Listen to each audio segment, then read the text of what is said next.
Education જોઈએ. હા હા એજ્યુકેશન એટલે કમ્પ્યુટર ટેકનોલોજી એ બધામાં માસ્ટરી કરવી પડે. અચ્છા હવે અત્યારના મિકેનિકલ કરાવે તો આગળ બધું ઘણું બધું કરવું પડે. બરાબર બરાબર. તો જ તમે અત્યારના તમે કોમ્પિટિશનમાં આગળ આવી શકો. ના ના સાચી વાત છે. આગળ તો આવીએ જ પણ સાથે સાથે આપણા મા બાપને પણ સાચવવાના.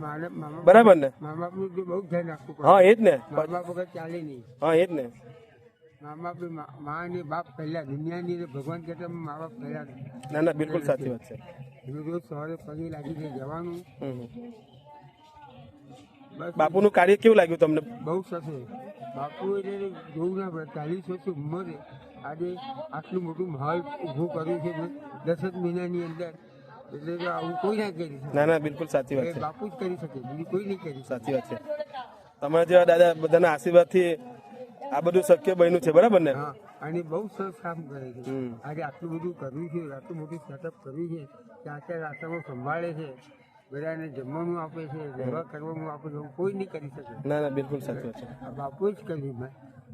બિલકુલ સાચી વાત છે. એ પછી બાપુ એટલે બાપુ છે. ના ના બિલકુલ સાચી વાત છે. કાયમનું 2000 થી 2500 માણસની રસોઈ બને કેમ?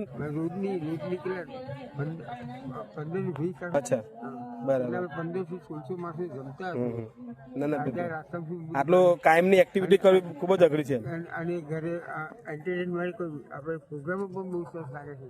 ઓર્કેસ્ટ્રા બોલાવે છે, સિનેમા બતાવે છે, એવું કોણ કરે આજે? ના ના બિલકુલ સાચી વાત છે. એ મહિપતસિંહ બાપુ જ કરી શકે, બીજું કોઈ નહીં કરી શકે. જે કોઈ ના કરે મહિપતસિંહ બાપુ કરે.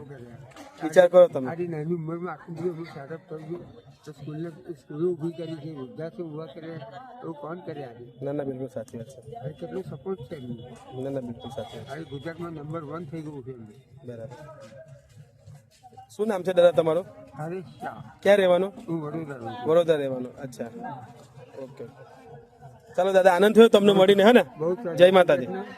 બહુ સરસ. ભગવાન બધાનું સારું કરે, અમારી કલ્યાણ કરે ભગવાન.